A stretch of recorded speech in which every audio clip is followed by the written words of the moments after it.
everyone, how are you? It is Professor Jones.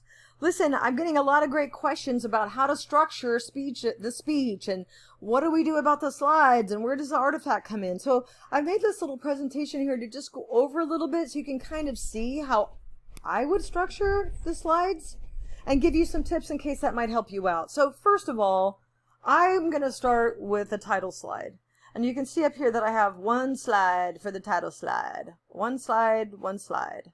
All right, and I've titled mine Informative Speech Outline Template. It's not super compelling, so I'm sure all of your topics will have a better title than this, but I'm just getting down to it, all right? And then my next slide is going to look something like this. It's an overview slide. So in informative speaking, I want to say, hi, my name is Casey Jones, and today I'm going to talk to you a little bit about informative speaking. This is where we're going to start. At the beginning, how to start your speech. Then I'm going to tell you a little bit about the body, how to wrap it up, and then I'm going to leave you with some tips and tricks. So let's get started. Okay, so see what I did? I told you what I'm going to talk about. Now we're going to go talk about it, and then you'll see in my conclusion that I'm going to do a little bit of a review about what we talked about. And the overview of this speech is one slide. All right, so now we're up to 2 slides, right? So to begin with, these are some things I want you to consider. First of all, you've all chosen great topics. They're things that you like, which I'm really excited about. Always pick something that you like. If you like it, the audience will like it. If you don't like it or could care less, then we don't have anything to do with it, right? We can't connect. So you've all done a great job of that. But you're probably learning about now when you're trying to write it and you've got so much information and it's too long, and that's because the topics are too big. And that's not you, that's the topics. Every topic is too big.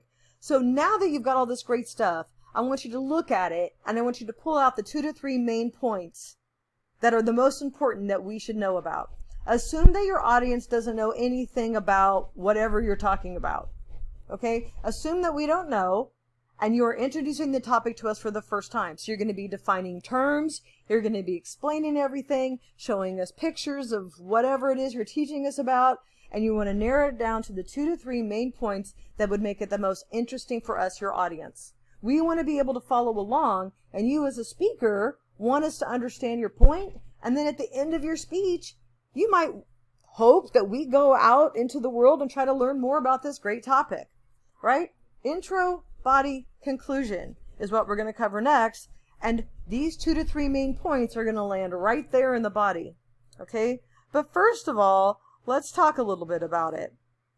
Intros are important. They let your audience know that you've started. They let you know what the vibe is on your speech. If it's a serious matter, if it's a funny matter, if it's a travel, it's a big dream, it's something that you're super passionate about. We want to know how you feel about it, and that's what an icebreaker is for. To communicate to your audience that you started and to let them know what the vibe is of the speech.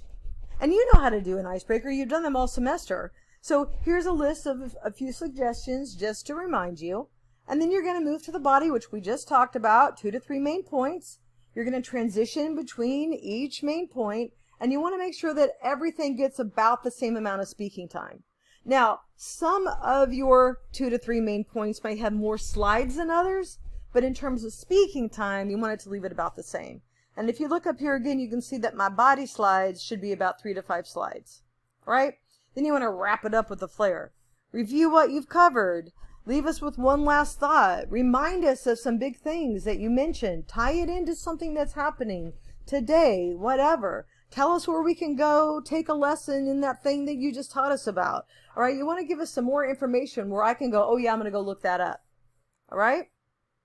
And that brings us to conclusions. You guys have all done a really good job of conclusions. And here's a few suggestions just to remind you of some things that you can do to make sure that your audience knows that you're wrapping it up. Okay? Today I covered, I want to leave you with a quote. In the words of this famous person that I love, in a paragraph from a book that I read that has something to do with my topic, whatever, you know how to do it. And right now, down here at the bottom, you can see that I've suggested that your review slide is one slide and your conclusion slide is one slide. Okay? All right. So here's some tips. I just want to remind you that you have done this before. You have done an intro, and that was for the personal introduction speeches. and also for the graduation speeches. And I want you to think about this. Your introduction should be about 25% of your speech.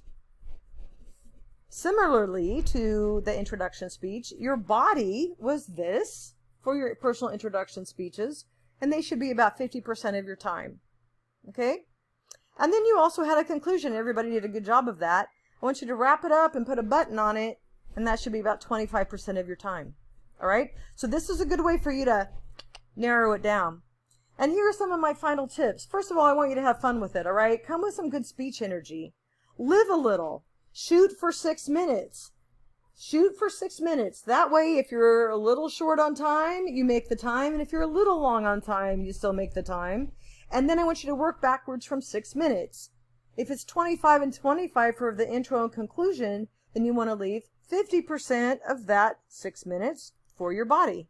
And that's another way that you can time it to make sure that you're not getting too heavy or too light on one of your sections.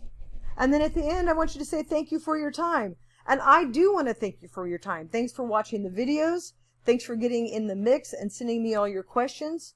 And I can't wait to see what you've come up with. I know they're going to be great. And I hope this helps you sort of see that maybe 8 to 10 slides, 8 to 12 slides, and a very clear organization in your slides that can help fill in some of the information for your speeches. All right? Thanks, everybody. Have a great day.